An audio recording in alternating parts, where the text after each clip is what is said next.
আমাদের প্রেম অমর, আমরা এই ডিজিটাল লাইলি মজনু কথা কন। এজন্য নারীদের ষড়যন্ত্র বড় মারাত্মক। ওরা যদি কারো বিরুদ্ধে ষড়যন্ত্র করে, শয়তানেরও টাইম নাই, কথা কন ঠিক কিনা? এজন্য যুবক রে, খবরদার খবরদার, পুলিশে ধরলে বাজবি, র্যাবে ধরলে বাজবি, কিন্তু কোন নারী ছলনার ফাঁদে, মায়ের জালে, প্রেমের জালে একবার যদি পাতে আটকে যায়, ফান্দে পড়িয়া ভগা কান্দে রে, সারা জীবন কেঁদেও ওই কাল নাগিনীর বিষাক্ত সবল থেকে বাঁচতে পারবি না। ওরা ছেলেদের ভালোবাসে না, ছেলেদের মন নিয়ে ব্যবসা বাণিজ্য করে, ওরা ছলনাময়ী। আসসালামু আলাইকুম ইসলাম দরদি ভাই ও বোনেরা, দেশ এবং দেশের বাইরে থেকে যারা আমার এই ghost SAR Islamic YouTube channel দেখছেন, তাদেরকে জানাই আমার আন্তরিক প্রীতি, শুভেচ্ছা, ভালোবাসা ও সালাম।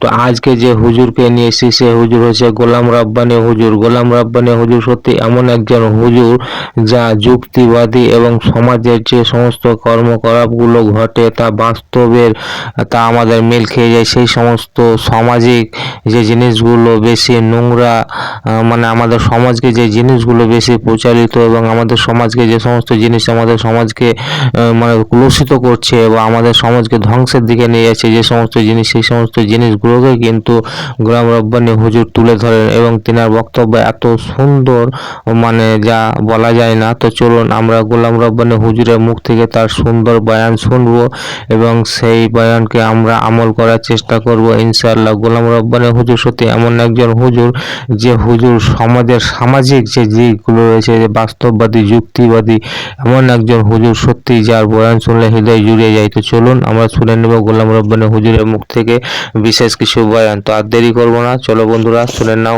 গোলাম রাব্বানী হুজুরের মুখ থেকে তার কিছু বয়ান। আমাদের প্রেম অমর, আমরা এই ডিজিটাল লাইলি মজনু কথা কন। এজন্য নারীদের ষড়যন্ত্র বড় মারাত্মক। ওরা যদি কারো বিরুদ্ধে ষড়যন্ত্র করে, শয়তানেরও টাইম নাই, কথা কন ঠিক কিনা? এজন্য যুবক রে, খবরদার খবরদার, পুলিশে ধরলে বাজবি, র্যাবে ধরলে বাজবি, কিন্তু কোন নারী ছলনার ফাঁদে, মায়ের জালে, প্রেমের জালে একবার যদি পাতে আটকে যায়, ফান্দে পড়িয়া ভগা কান্দে রে, সারা জীবন কেঁদেও ওই কাল নাগিনীর বিষাক্ত সবল থেকে বাঁচতে পারবি না। ওরা ছেলেদের ভালোবাসে না, ছেলেদের মন নিয়ে ব্যবসা বাণিজ্য করে, ওরা ছলনাময়ী। এজন্য রূপের জালে, মায়ের জালে, প্রেমের জালে ফাঁসানো যাবে না। যুবক রে, যতদিন বেঁচে আছো আল্লাহর গোলামি করে কাটাইবা, পিতা মাতার পছন্দের মেয়েকে বিবাহ করবা। একা একা প্রেম করে বিয়ে করলে জীবনে সুখ পাইবা না, তোমার ভালোবাসা জানলা ভেঙ্গে ফেলে যাবে, কথা বলেন ঠিক কিনা? পিতা মাতা পছন্দ করে বিয়ে দেবে যেখানে বরকত আছে, মুরব্বীদের দোয়া নিয়ে বিয়ে করা লাগবে।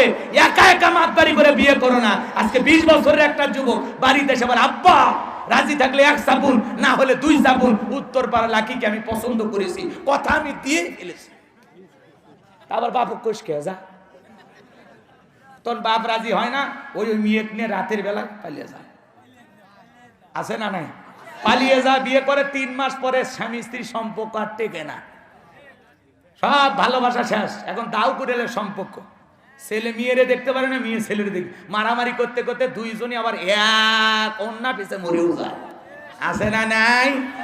সেদিন এক প্রেমিক প্রেমিকা দুইজন বলতেছে, হে জীবনে যেহেতু একসাথে ঘর বাঁধা হলো না, আজকে চলো রেল লাইনে দুইজন আমরা একসাথে মরবো, আর পৃথিবীবাসীর কাছে প্রমাণ করে দেব আমাদের প্রেম অমর, আমরা এই ডিজিটাল লাইলি মজনু কথা কন। এই কথা বলে প্রেমিক প্রেমিকা রেল লাইনে গেছে দুইজন মরতে। এইবার ছেলেটাকে ঠিকই রেল লাইনের উপরে রাইকা মেয়ে বালি আসছে, এই জন্য এরা ছলনাময়ী। এই জন্য খবরদার, বিয়ের আগে প্রেম প্রীতি কইরো না, পরে সেকা দিয়ে বেকা বানাবে আর বলবি আজ প্রতি রাত জায়গায় থাকি শেফালির আশা, আছে না নাই? খবরদার যুবক, আকাশের রং ধনু রং যেমন মুহূর্তে মুহূর্তে পরিবর্তন হয়, নারীদের মনের অবস্থাও তাই। ওরা যে কারে ভালোবাসে ওরা নিজেরাও জানে না, কথা কোন ঠিক কি? কারণ ডেকে বলে আমি যাকাত দিতে পারবো না, আল্লাহর পয়গাম্বার ডেকে বলে যাকাত না দিলে যাকাত আদায় করা হবে। মুসা নবী রাগ কম না বেশি? যে নবীর রেগে গেলে মাথার টুপি ভেদ করে চুল খাড়া হয়ে যায়, বলুন আল্লাহু আকবার। আল্লাহর নবী মুসা আলাইহিস সালামের কথা এবং চেহারার দিকে তাকায়া কারণ ডেকে বলে ঠিক আছে বুঝতে পেরেছি, যাকাত আমি দেব কত টাকা? পয়গম্বর ডেকে বলে শতকরা 2.5% যাকাত দিতে হবে। এইবার কারণ ডেকে বলে আমাকে একটু সময় দেন, হিসাব নিকাশ করে আপনাকে খবর দেব। এই কথা বলার পর আল্লাহ নবী চলে গেলেন। কারণকে আল্লাহ পাক এত সম্পদ দিয়েছিল, 70টা উট লাগতো চাবি বহন করতে। চাবি যদি এত হয় তালা কত, আর তালা যদি এত হয় সিন্ধুকে মাল কত, ছোট মাথায় ধরবে না। এই কারণের বিপুল অর্থ ছিল বাজান গো আমার।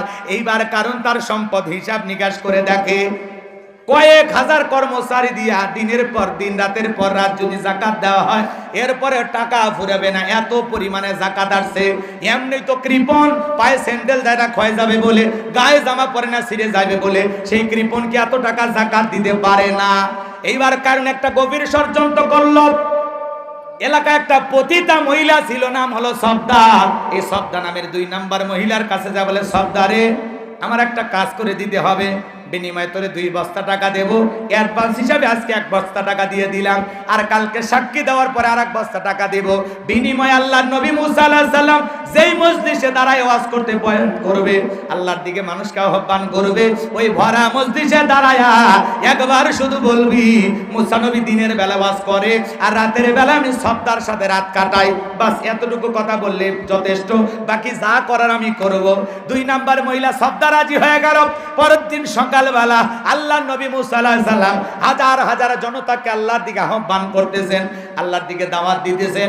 ওই ভরা মজলিসে মুসা আলাইহিস সালামের কণ্ঠে আলোচনা শোনার পর সবদা নামের পাষাণ মহিলার হৃদয় কইলা চোখ দিয়া পানি ঝরতেছে, বলুন আল্লাহু আকবার। এইবার সবদা দিকে ইশারা করে কারণ ডেকে বলে তাড়াতাড়ি দাঁড়া, যে কায়দায় ওয়াজ করতেছে সব মানুষ কালেমা পড়ে ঈমান আনবে। সবদা বলে আরেকটু শুনি, বলে না শুনতে দেওয়া যাবে না। 2 জন লোক পাঠায় দিল, তাড়াতাড়ি সবদাকে দাঁড় করিয়ে দাও। ওই 2 জন লোক এসে বলে, সবদা গতকাল রাত্রিতে নেতা 1 বস্তা টাকা দিয়েছে, আর 1 বস্তা টাকা রেডি আছে, তাড়াতাড়ি সাক্ষীটা দিয়া টাকার বস্তা নিয়ে বাড়িতে চলে যাও। সবদা বলে আরেকটু শুনি, বলে না শুনতে দেওয়া যাবে না।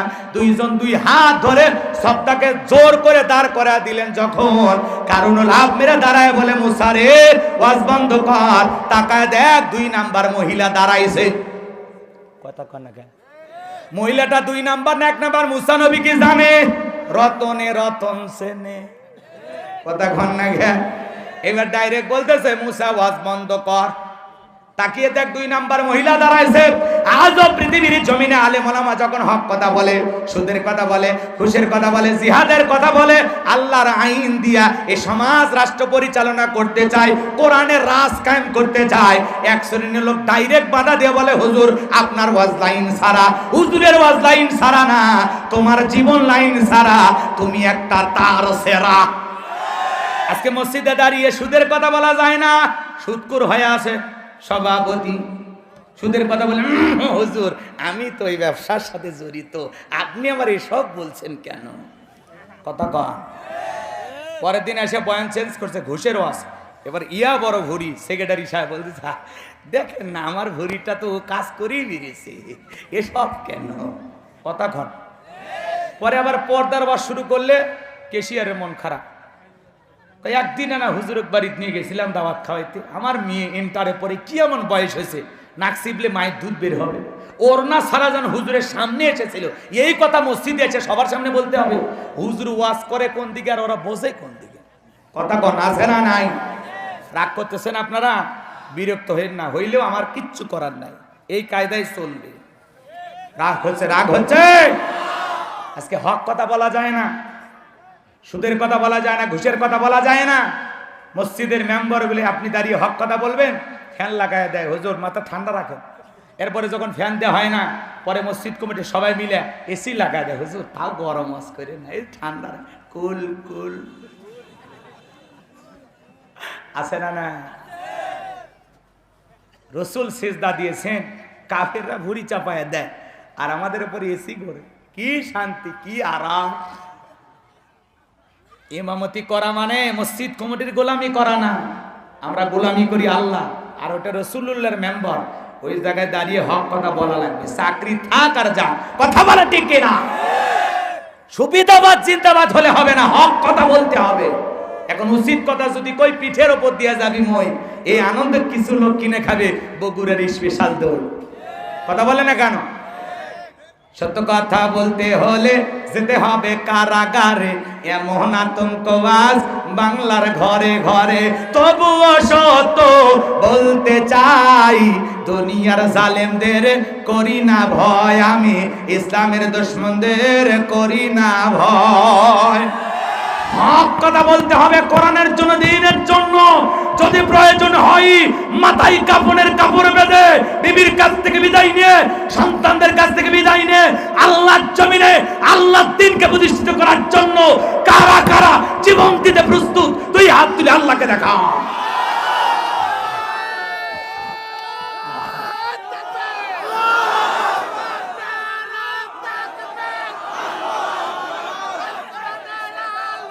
হ্যাঁ বন্ধুরা, আজকের ভিডিও কিন্তু এই পর্যন্ত। এরপরে কিন্তু আবার আমরা নতুন কোনো একটা ভিডিও নিয়ে উপস্থিত হবো। তাই বন্ধুরা, আমার এই চ্যানেলটাকে যারা সাবস্ক্রাইব করবেন তারা কিন্তু প্লিজ দয়া করে সাবস্ক্রাইব করে নিও।